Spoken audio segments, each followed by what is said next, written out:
नमस्कार मित्रांनो, मी सुदीप तुमचं स्वागत करतोय एक नवीन मैदानच्या मुलाखतीमध्ये।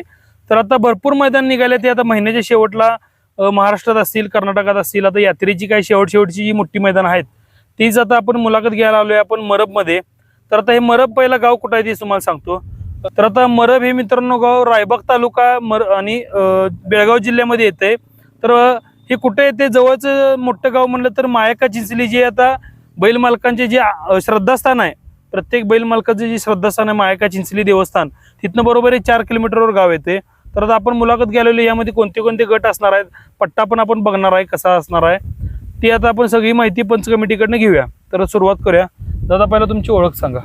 माझं नाव महेश पाटील, राहणार मोरोब, तालुका रायबाग, जिल्हा बेळगाव। तर आता हे मैदान कशा निमित्त आयोजित केले, काय कोणत्या यात्रेनिमित्त आहे? हे मोहरम उत्सव, मोहरमच्या निमित्तानं आम्ही मैदान आयोजित केलेलं आहे। बरोबर।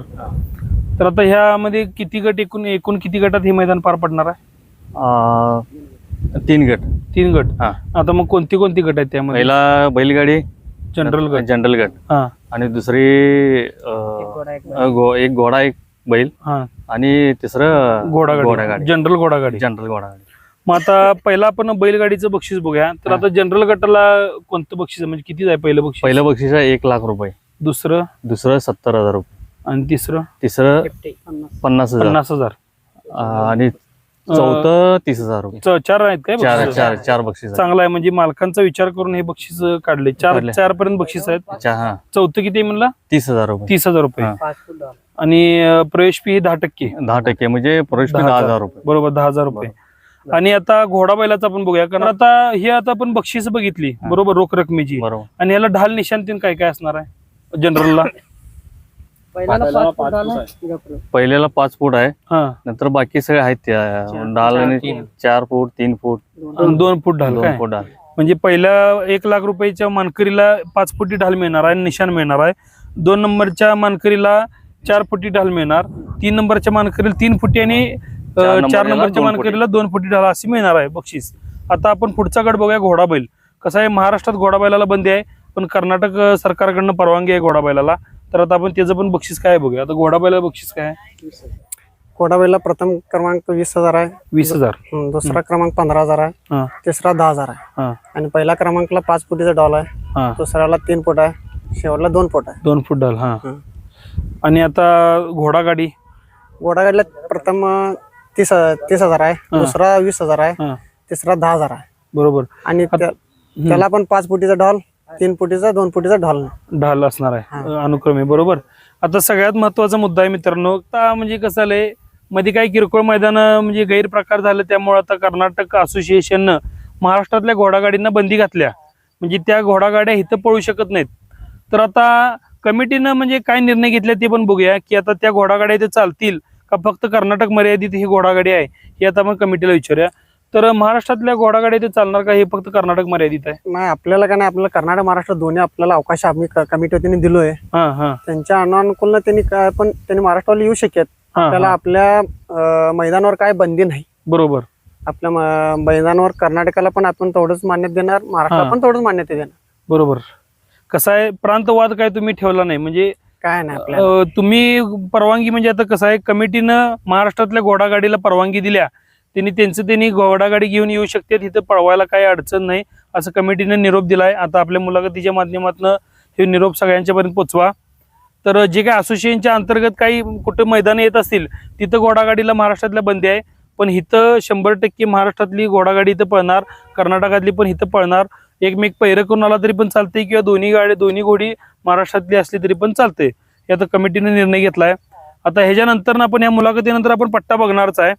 तर आता थोडक्यात नियम अटी काय आहे ते बघूया। कसं आहे, आता मुलाखतीला आपण आलोय, मैदानी 100% रास होणार आहे ह्या उद्देशानेच आपण इथपर्यंत आलोय। तर आता नियम अटी काय आहेत बघूया। आता पहिला नियम काठी, बिना काठी, बिना टार्चर आणि बिना मोटरसायकल। बरोबर। आपल्याला आपण सगळं ड्रोन सिस्टीम व्यवस्था केली, LED स्क्रीनवरनं। काही आपण 5-5 गाड्या नंबरवर धरणार आहेत। पहिल्या नंबरवर काय तर तसं काठी वगैरे मोटरसायकल लावलेलं आपल्याला दिसलं तर तो नंबर कॅन्सल करू शकता। बरोबर। आणि कंपल्सरी कलर लागलेला पाहिजे वळून आलेला तिथं। आणि व्हिडिओ मध्ये आपल्याला काय तर आपले काय नियम अटीमध्ये फरक दिसाला तर त्याचा नंबर देणार नाही। बरोबर। म्हणजे कुठल्याही प्रकारची बॅटरी आता उगीच कसं आहे, कर्नाटक म्हणले की ज्याची तिची एक मानसिकता काय होत्या, इथं काय सगळं चालतंय, हे ज्या आधी चालत होतं, हे ज्या आधीची मैदान अशी झाल्यात तशी झाल्यात, तसा कुठलाही गैरसमज बाळगून इथं मैदानाला अजिबात येऊ नका.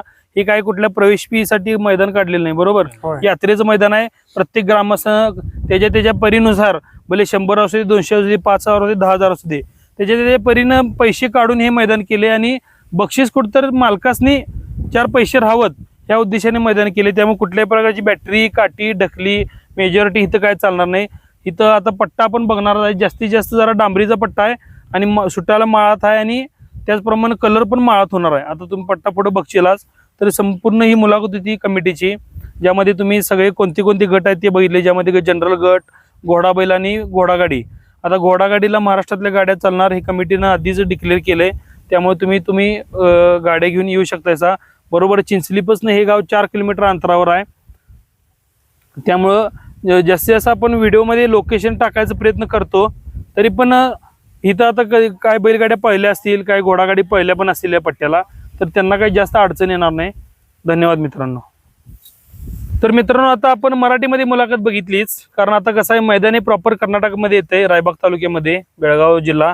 तर आता आपण कन्नडमध्ये पण बघूया, कारण जास्तीत जास्त गाड्या कसं आहे कर्नाटक भागातनं पण येतात, सीमा भागातनं पण येतात, त्यांच्यापर्यंत पण ही मुलाखत व्यवस्थित पोहोचावी यासाठी आपण आता कन्नडमध्ये पण सुरुवात करणार आहे. तर दादा पहिला म्हणजे तुम्ही सांगा आता संपूर्ण गट ते. तुम्ही बोला, मी कन्नडमध्ये बोलतोय. तर आता पहिला कसं आहे, कन्नडमध्ये तुम्ही गटांची माहिती द्या आणि त्याचप्रमाणे नियम अटी सांगा.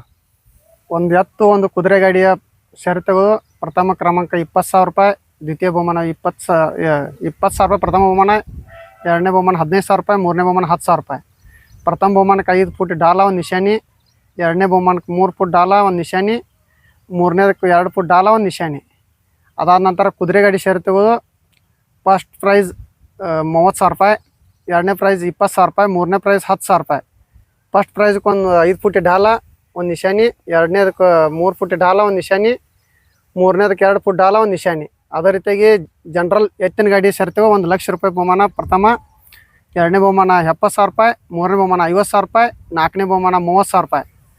ಅದೇ ರೀತಿ ಒಂದು ಢಾಲು ಒಂದು ನಿಶಾನಿ, ಫಸ್ಟ್ ಪ್ರೈಸ್ಗೆ 5 ಫುಟ್ ಢಾಲ ಒಂದು ನಿಶಾನಿ, ಎರಡನೇದಕ್ಕೆ 3 ಫುಟ್ ಢಾಲ ಒಂದು ನಿಶಾನಿ, ಮೂರನೇದಕ್ಕೆ 2 ಫುಟ್ ಢಾಲ ಒಂದು ನಿಶಾನಿ, ನಾಲ್ಕನೇದಕ್ಕೂ 2 ಫುಟ್ ಒಂದು ಢಾಲ ಒಂದು ನಿಶಾನಿ. ಈ ರೀತಿ ಮೈದಾನ ನಡೀತೈತಿ. ಯಾವುದೇ ಛತ್ರಿ, ಬಡಿಗೆ, ಬಾರ್ಕೋಲ, ಮೋಟರ್ ಸೈಕಲ್, ಢಕ್ಲಿ ಅನು ಆಗುತ್ತಕ್ಕದಲ್ಲ. ನಮ್ಮ ಮೈದಾನ ಮೇಲೆ ಅಂಥದ್ದು ಏನೋ ಅನಾಹುತ ಕಂಡು ಬಂದಲ್ಲಿ ನಾವು ನಂಬರ್ ಕೊಡೋದಿಲ್ಲ. ಅದೇ ರೀತಿ ನಾವು ವಿಡಿಯೋ ಶೂಟಿಂಗ ಇದು ಕ್ಯಾಮ್ರಾ ಮೂಲಕ ನಾವು LED ಸ್ಕ್ರೀನ್ ಕುಣಿಸಿದೆವು. ಡ್ರೋನು ಸಂಪೂರ್ಣ ಎಷ್ಟು ನಮ್ಮ ಕಿಲೋಮೀಟರ್ 4 ಕಿಲೋಮೀಟರ್ ಹೋಗಿ ಬರ್ತಕ್ಕಂಥ ಎಲ್ಲ ಚಿತ್ರೀಕರಣ ಮಾಡಲಾಗುತ್ತದೆ. ಅದೇ ರೀತಿ ಆ ಚಿತ್ರೀಕರಣ ಸ್ಟೇಜ್ ತಕ್ಕ ಎಲ್ಲರಿಗೆ ಕಾನೂನು ರೀತಿಯಾಗಿ ಹಿಡಿದು ಪಬ್ಲಿಸಿಟಿಗೆ ಆ ಸ್ಕ್ರೀನ್ ಲೆವೆಲ್ಲಾಗಿ ಏನೋ ನಿಮಗೆ ಕಂಡು ಬಂದ್ರೆ ಅಷ್ಟೇ ನಾವು ಅದಕ್ಕೆ ನಂಬರ್ ಕೊಡಲಾಗುವುದಿಲ್ಲ. Thank you.